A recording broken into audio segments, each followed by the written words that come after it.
Sony's PS5 exclusives have been a little bit strange this year. There haven't been any first-party bangers to speak of, but it hasn't really mattered as smart partnerships have resulted in second-party exclusives like Final Fantasy VII Rebirth, Rise of the Ronin, and Helldivers 2, giving fans a reason to turn on their console. Shift Up's Stellar Blade is the riskiest of the lot though. An old-school action RPG from a studio that hasn't released a single console game before. Still, the hype has been absolutely wild for this title since the start of 2024 at least, with a bunch of really solid pre-release trailers and a well-received demo kicking that up to another gear. But after playing 30 hours of the finished game and rolling credits, how does the end result hold up to those lofty promises? Well, I'm happy to say that, for the most part anyway, pretty darn well, though there are some teething problems you'd probably expect from a developer making their first console game. What's initially so surprising about Stellar Blade, at least for me anyway, was just how much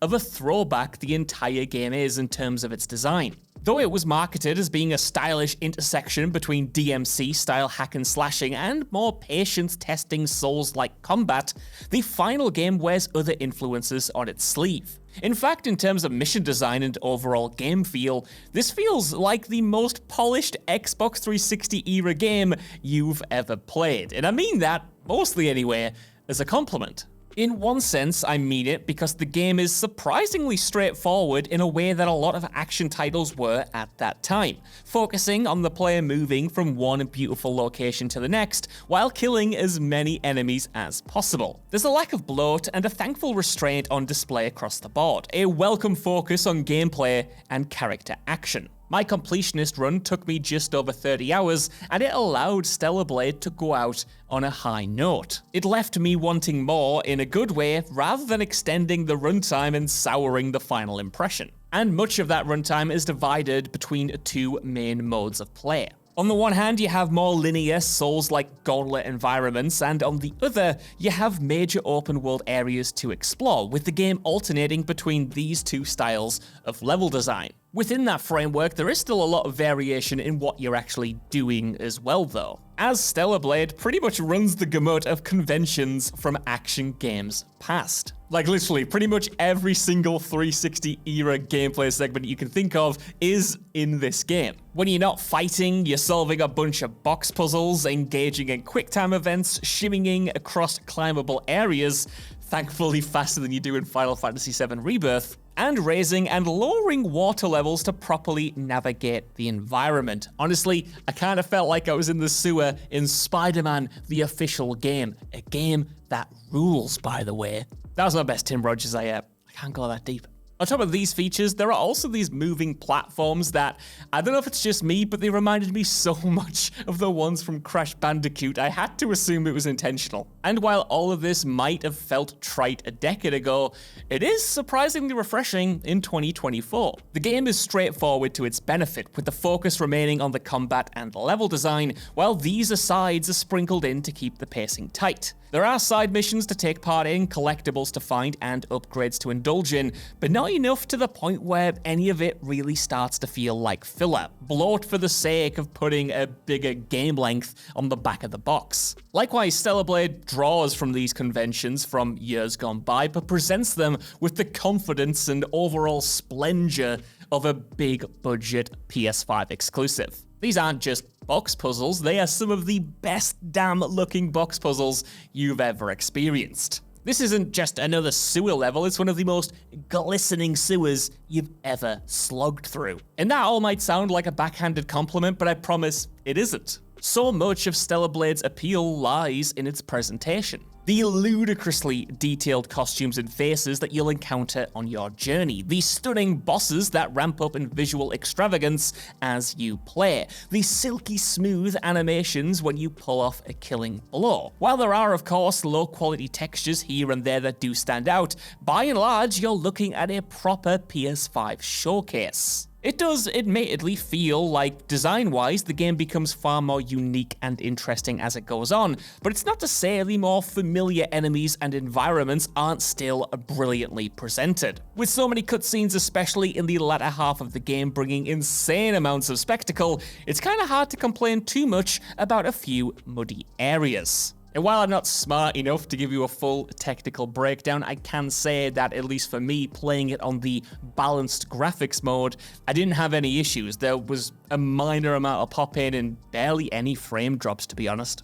I also need to mention the music as well. I couldn't find a place to put this in the script, so I'm just gonna ad-lib it right now, because you need to know that the music in this game, oh, it's absolutely phenomenal in cultivating a certain vibe, and it's just so perfect. It's just so right. The score is by far one of the most flawless things about this game. One of the only things that I don't have any notes for. It's spectacular. Of course, all of this lush presentation and flair only works so well because the core supporting it is so good. As mentioned, Stellar Blade's combat blends the combo-oriented design of a regular hack and slasher with the opponent reading engagements of a Souls game, and pulls the balance off to good effect. In that regard, it's kind of evocative of Star Wars Jedi Survivor, especially as you unlock new items and abilities. It is a good combat system. It is robust enough to keep you engaged for the 30 hours, but that's not to say there isn't room for improvement, or that you should buy this just as an action game over some others that are currently on the market. Game feel is, of course, subjective, but for me anyway, Stellar Blade just felt like it was lacking a certain element of polish or finesse to really take it up to that next level. The aforementioned Jedi Survivor, I think, is the benchmark for this combat mix, and despite being nowhere near as pretty, Rise of the Ronin's frantic responsiveness made for a more compelling and deeper set of gameplay mechanics on the whole. And that's a major issue bringing Stellar Blade down, that overall lack of real responsiveness. Again, the combat is good, it's fine, but the developers themselves mentioned pre-release that input lag was going to be an issue. And in practice, that can lead to the flow of fights being disrupted, and perfect parries in particular being annoyingly inconsistent. It definitely doesn't ruin the experience overall or anything like that. The combat and fighting can be spectacular.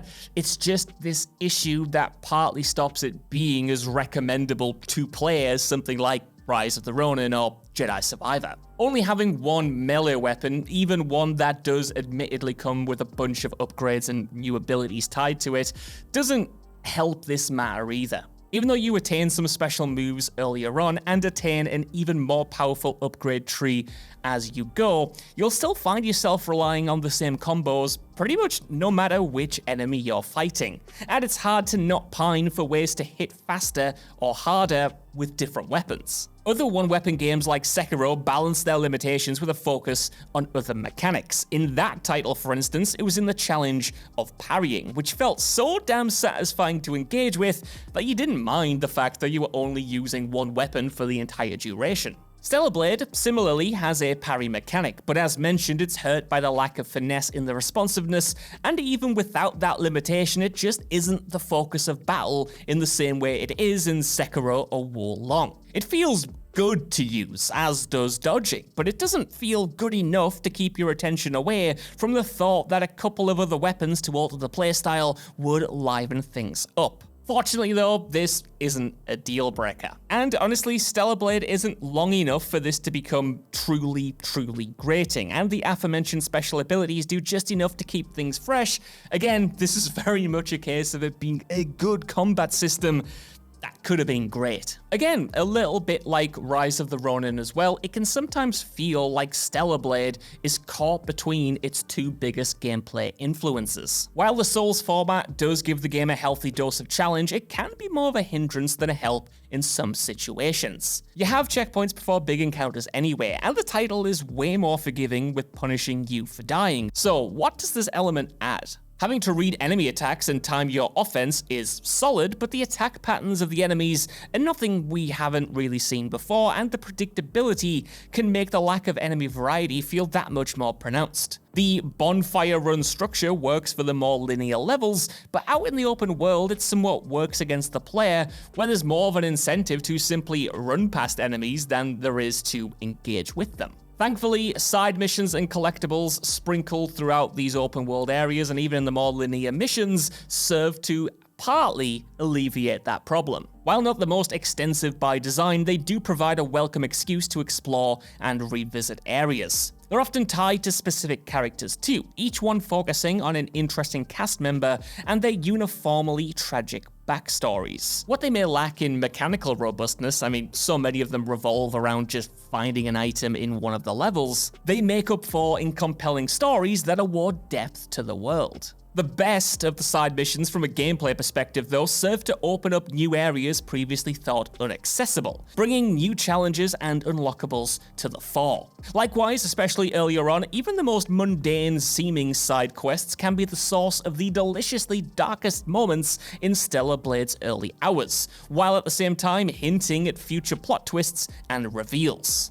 Unfortunately, they're not all winners though, and a few of them do boil down to just killing X amount of enemies in a certain area you've already been to a couple of times already. Likewise, while as mentioned, the game usually avoids bloat, a few of these side missions do frustrate the player by forcing them to backtrack through areas for a third or fourth time, or return to an area they've just been to. This wouldn't be too much of an issue if the areas in question changed or evolved as you progress the story, but as it stands, it just feels like it's wasting your time a little bit if you're going for the completionist run. Thankfully, most of this backtracking can be ignored if you don't want to engage with it. Stellar Blade's story is another thing which grows in quality and confidence as the game progresses as well. Our initial introduction to player character Eve, despite an explosive opening, takes a little while to get going. Once you hit the hub world though, things begin to pick up with the aforementioned character side stories coming into focus and a more tangible plot drive being delivered. Though its tale of reclaiming an Earth overrun by monsters doesn't have too many surprises if you've played the titles that Stellar Blade has openly championed as being an inspiration, it's still a joy to be on the ride. As the twists domino across the script and the set pieces move from underground layers to literal space, again presented with these bombastically directed and scored cutscenes, the narrative becomes more than the sum of its parts. And that's also thanks to the strength of Eve herself, who, after an initial one-note introduction, becomes way more interesting and more compelling. As the narrative progresses, you start to see more sides to her personality, especially a cold, aggressive streak, which was surprising to see, but is an effective character touch. The customization options help make her feel more distinct as well. From new haircuts to accessories and costumes, it's surprising how these touches of personalization allow Eve to become more than just a blank slate. Again, it's kind of like Star Wars Jedi Survivor in that regard. It's frankly amazing what a little bit of agency over a character's appearance can do for making them feel more striking and defined. And without spoilers, no matter which ending you get in the game, where you leave off is absolutely tantalizing. It is a satisfying final stretch of this game. In fact, by the tale's end, Stellar Blade shakes off its inspirations to become wholly its own thing, layering one inventive set piece on the other to deliver a tantalizing final note. And I think that's the best way to sum up Stellar Blade's charms. It's an inconsistent game, but it's one of those rare titles that actually improves the further you progress. So many games, especially recent ones, front-load the best content and then feel meandering towards the end, out of ideas and out of polish. Stellar Blade, though, is the opposite. You can almost see the developers growing in confidence and finding their footing the more the game unfolds. Unfortunately, that does make the opening hours a little bit of a slog, and the rushed opening, lack of, in my opinion anyway, fundamental combat and traversal options. I mean, it takes way too long to get something as simple as a double jump, for instance, and the visually murkiest area in the game start things off on the wrong foot, lacking the spectacle and confidence of the later game. But by the end, I didn't regret any hour I spent with Stellar Blade. I thought it was a hugely enjoyable time, and even better, where it ends left me so excited for the future. At first, I wasn't sure on what this game was going to be. By the time I rolled credits, I was looking forward to a sequel, an entire franchise, a whole host of spin-offs. I think I'm in. So that's our review of Stellar Blade. I want to know what you guys think down in the comments. Will you be picking this game up, or do you have reservations for that $70 price point? Let me know, and while you're down there, if you could, please give us a like, share, subscribe, and head over to whatculture.com for more lists, news, reviews, everything like this on the regular. Even if you don't though, I've been Josh. Thank you so much for watching, and I'll see you soon.